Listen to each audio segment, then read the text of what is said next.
আমি দেখতেছি না অনেক তুলে গেছিল 20 টাকা গেছে আওয়ামী লীগ ধরা হয়েছে আওয়ামী লীগ 50-60 জন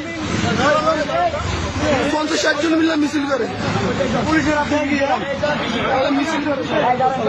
সবচেয়ে বড়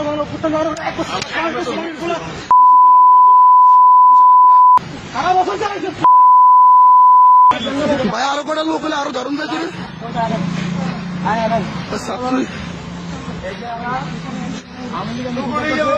আওয়ামী লীগের মিছিল কর চড়াই যায় ইয়াতে পুলিশ চলা যারা দিকে 500 লোক তবু সব দিনের খবর আমরা